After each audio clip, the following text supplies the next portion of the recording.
Hello friends, today we're going to be looking at a few cheap wireless microphone options. Now these are generic wireless mics you can find online anywhere, from Amazon to eBay to Temu. There's not even any point in mentioning their brands. They come in different generic brands. So if you find any online that looks just like these, it's probably the same thing. Let's take a look at this one first. Now this one has a fairly bulky carrying case, and it has a battery meter telling you how much power is in the charging case. Inside we have two microphones and a USB-C receiver. Now the microphones themselves are pretty compact, and they have a built-in wind muff, which is pretty nice. On the side we have its on-off button and a mute switch. And on the back we have a clip for you to clip onto your shirt, hat, or anything else. Now, some of these kits come with only one microphone. I highly recommend getting the ones with two microphones, as it's a more versatile setup. With two microphones, you can obviously record two different audio sources. Another benefit of having two microphones is you can have longer recording sessions. When one microphone runs out of power, you simply switch to the other one while the one that's out of power gets recharged in the battery case. And you can just do this over and over again. Now let's take a look at this microphone. Now this one has a slightly more compact case compared to that. And this one, instead of just having 4 dots to tell you how much power is in the case, this one actually has an LED telling you in numbers how much power the case has left. Now here, you open it up, you got these microphones. Compared to the other ones, this microphone is much smaller. Basically, it's the same size as this, minus the top wind muff part.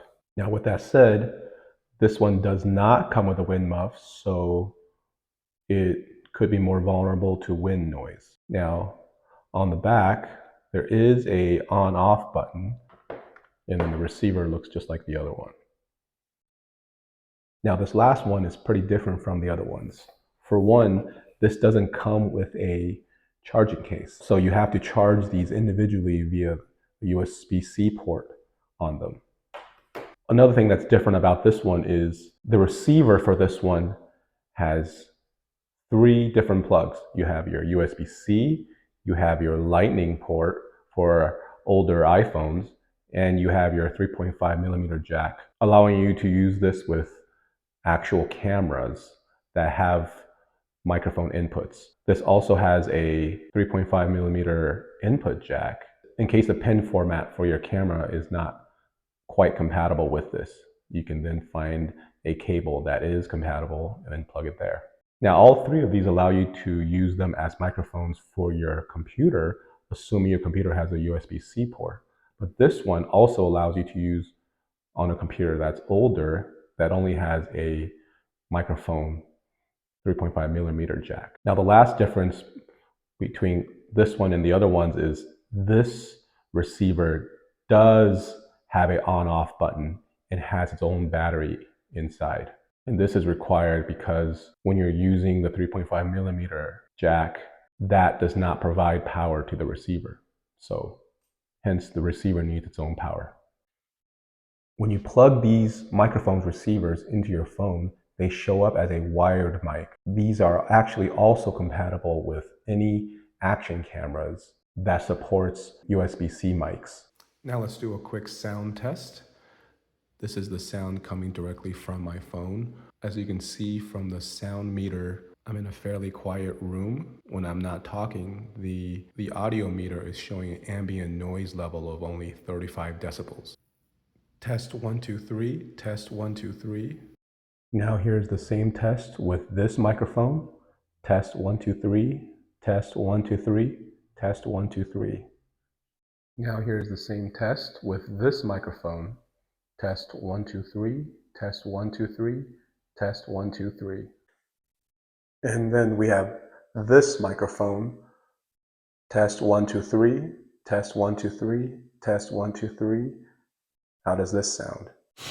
Here I'm in a bathroom with the water running and the vent fan on. The ambient noise is around 73 decibels. This simulates traffic noise. So how does this sound? This is the audio from the phone's native microphone. Here's the audio test with this microphone. How does this one sound? Testing 1, 2, 3. Testing 1, 2, 3. Here's the audio test with this microphone. How does this one sound? Testing 1, 2, 3. Testing 1, 2, 3. Now here's the audio test with this microphone. How does this one sound? Testing 1, 2, 3. Testing 1, 2, 3. Now I'm going to test how the microphones sound when there's wind. This is the sound from the built-in microphone. How does that sound? Testing 1, 2, 3. Testing 1, 2, 3.